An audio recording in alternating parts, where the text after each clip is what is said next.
The Percy Jackson Disney Plus show just got a new official trailer, and you're not going to believe what was revealed. Our first few shots is establishing shots of New York City and the Metropolitan Museum of Art. The cinematography here is quite crispy. If we get shots like this the entire show, then that'd be great. Next, we got our main boy, Percy Jackson, narrating. My name is Percy Jackson.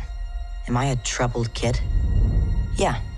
You could say that. This is amazing. Percy narrates to the reader in the beginning of the book series, and he says these same lines that he says in the book. In this scene, we see Percy with his dyslexia, his disability that makes it hard for him to read. It looks really cool visually. We then see Grover, Percy's friend, getting smacked in the head by Nancy Bobofit, Percy's bully at school, and Grover being a good friend and telling him it's okay. Damn bro, awesome Grover portrayal. That look says it all. Then we get Percy with a buzzing pen in his hand, and then his teacher, Mrs. Dodds, coming to kill him, turning into a monster. The costuming and special effects on Mrs. Dodds looks really good actually, and the pen buzzing, that being Percy's sword Riptide, is something I don't think it ever did in the books, but visually it's a smart decision. Then we get Percy's mom, Sally, about to tell Percy about the Greek gods and monsters existing. Something that no one else could see.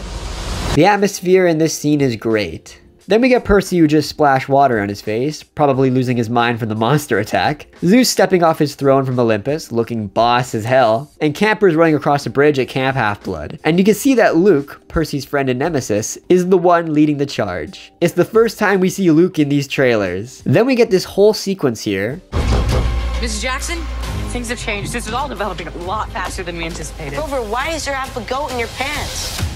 So the important thing is not to panic.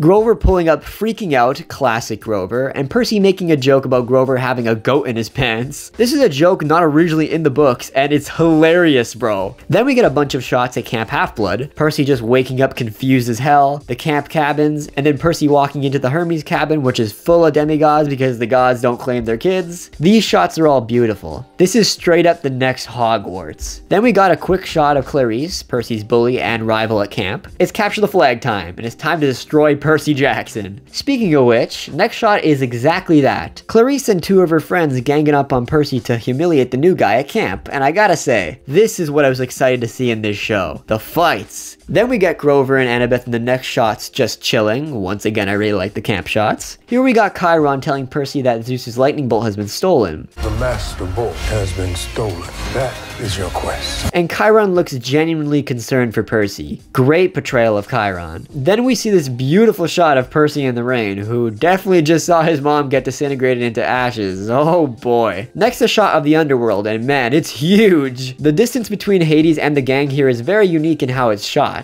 The next shot over here. Wow, is this Medusa's lair with all the statues? Bro, the setup here is menacing. Kind of prefer this over the book, not gonna lie. A quick shot of the Lotus Hotel and Casino, the place where the gang get trapped. Looks like the place is gonna be vibrant with color. Maybe we'll see Nico and Bianca. Two shots of Ares on his motorcycle zooming off, and the gang just stunned. The shot is hilarious, and I don't know why. Next shot is of the side quest the gang has to go on in this story to retrieve Ares' shield. Shot looks cool. Don't touch that shield, Percy. Next, we got Annabeth in the underworld. Looks like the fields of Asphodel, where the regular people go when they die. Apparently, they look like mummies. Cool. Next, we got Annabeth hugging Percy. Hell yeah, guys. Next few shots, Percy and Annabeth at Waterland, and Percy and Annabeth zooming on that boat and having to jump out. This entire sequence I'm so excited to see. Then next few scenes is of Echidna in the St. Louis Arch, where Percy has to battle the Chimera monster. Percy then jumps off the 630-foot tall structure and crashes into the water. This scene actually looks really sick. Then finally we get a whole sequence of Percy Jackson versus the Minotaur fight scene, and it looks incredible.